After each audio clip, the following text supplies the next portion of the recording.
Hi friends, welcome back to my YouTube channel. வாங்க mutton குழம்பு எப்படி வைக்கிறதுன்னு பார்க்கலாம். அதுக்கு தேவையான பொருள் சின்ன வெங்காயம் கொஞ்சம், ஒரு பெரிய வெங்காயம் 2, இஞ்சி பூண்டு பேஸ்ட் ஒரு 2 ஸ்பூன், 2 தக்காளி, மல்லித்தூள் 1 ஸ்பூன், 1 ஸ்பூன் மிளகாய்த்தூள், வெறும் மிளகாய்த்தூள், பட்டை, கிராம்பு, ஏலக்காய், அரைக்கிறதுக்கு தேங்காய், 1 ஸ்பூன் கசகசா, 4 முந்திரி, இவ்வளோதான் இதுக்கு தேவை. மட்டன் ஒரு 5 விசில் விட்டு எடுத்து வச்சிருக்கேன். வாங்க இது எப்படி செய்யுதுன்னு பார்க்கலாம்.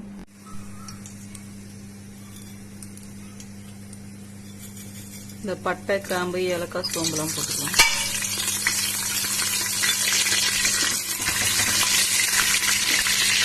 குக்கரில் வச்சிங்கன்னா சீக்கிரம் ரெடி ஆகிடும்.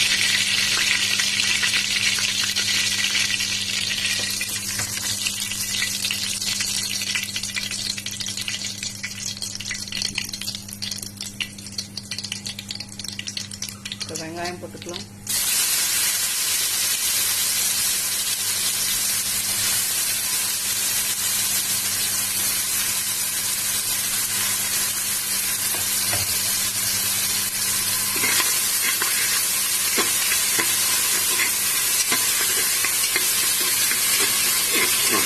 இது கூடவே உப்பு போட்டுக்கலாம்.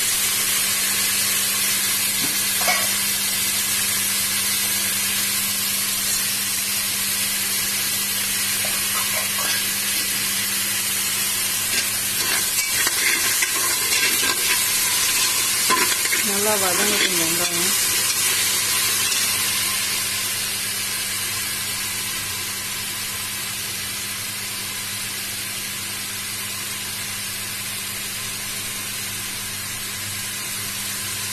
இஞ்சி பூண்டு போட்டுக்கலாம்.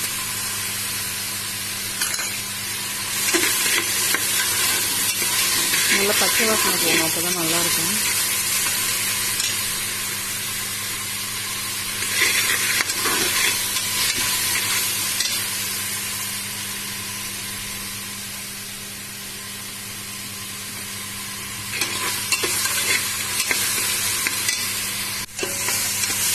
தக்காளியும் போட்டாச்சு,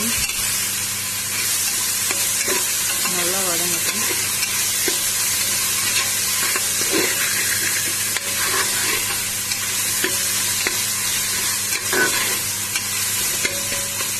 தக்காளிலாம் தெரிஞ்சிடக்கூடாது.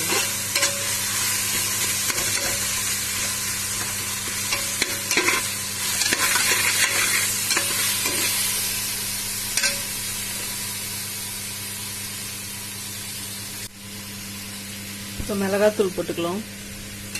1 ஸ்பூன் மிளகாத்தூள், 1.5 ஸ்பூன் மல்லித்தூள், 1/2 கிலோ மட்டன். இந்த பச்சை வாசனை போகிற அளவுக்கு நல்லா இது பண்ணிக்கலாம்.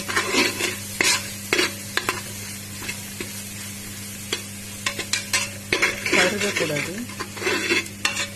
இப்போ மட்டன் போட்டுக்கலாம்.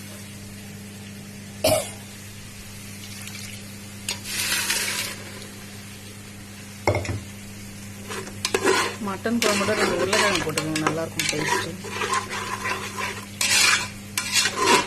தேவையான அளவு தண்ணி விட்டு ஒரு 3 விசில் விட்டிங்கன்னா சூப்பராக இருக்கும் குழம்பு.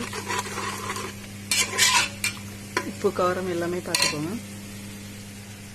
இப்போ தேங்காய் விட்டுடலாம்.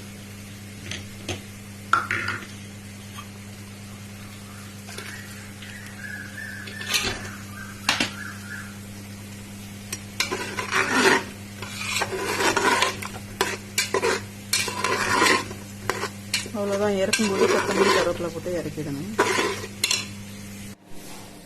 பரோட்டாக்கு 1/2 kg மைதா எடுத்திருக்கேன். ஒரு குழிக்கரண்டி எண்ணெய் எடுத்திருக்கேன், ஊற்றிக்கலாம். 1 ஸ்பூன் சால்ட்டு போட்டுக்கலாம். இவ்வளோதான். இதுக்கு பரோட்டா செய்யறதுக்கு ஒரு 5-6 மணி நேரம் ஊறணும் மாவு. நான் வேறு எதுவும் போடலை, இது மட்டும்தான். இப்போ கொஞ்சோண்டு தண்ணி விட்டு பிசைஞ்சு வச்சுக்கணும். பிசைஞ்சிட்டு காமிக்கிறேன். பிசைஞ்சிட்டு கொஞ்சம் ஆயில் அப்ளை பண்ணி வச்சுருங்க மேலே, அப்போ தான் அது காயாமல் இருக்கும். இது நைட் 8 மணிக்கு பார்க்கலாம். இந்த மாதிரி ஒரு உருண்டை எடுத்துட்டு நல்லா உருட்டிக்கோங்க. நல்லா மெல்லுசாக நல்லா தேய்ச்சிக்கோங்க. நான் தேய்ச்சிட்டு காமிக்கிறேன். இந்த மாதிரி தேய்ச்சிக்கோங்க மெல்லுசா. இது அப்படியே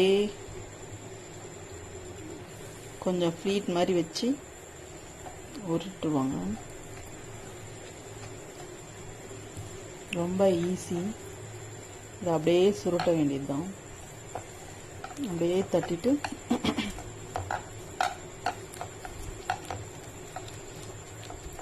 அப்படியே பேனில் வைக்க வேண்டியது தான். பன் பரோட்டா வந்து கொஞ்சம் மொத்தமாக தான் இருக்கணும். கடாயில் ஆயில் விட்டுட்டு ஒரு 4 ஸ்பூன் ஆயில் விட்டுருங்க. இப்போ போடலாம்.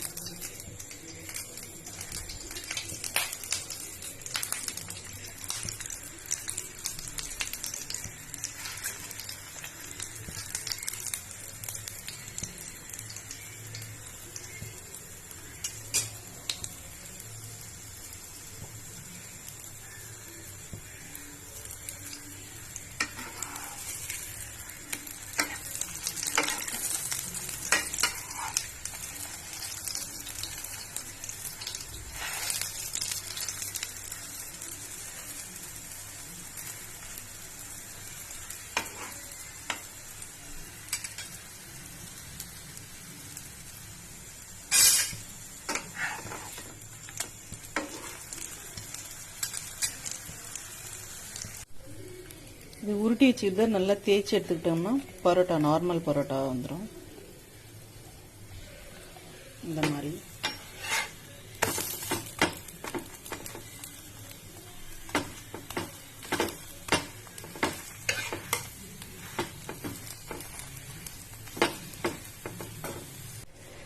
இந்த மாதிரி நல்லா க்ரஷ் பண்ணி வச்சுக்கோங்க பரோட்டாவை. அவ்வளோதாங்க, ஹோம்மேட் பரோட்டா ரெடி. மட்டன் குழம்பு ரெடி. இந்த வீடியோ உங்களுக்கு பிடிச்சிருந்தா லைக் பண்ணுங்கள், ஷேர் பண்ணுங்கள், கமெண்ட்ஸ் பண்ணுங்கள், சப்ஸ்கிரைப் பண்ணுங்கள். தேங்க்யூ.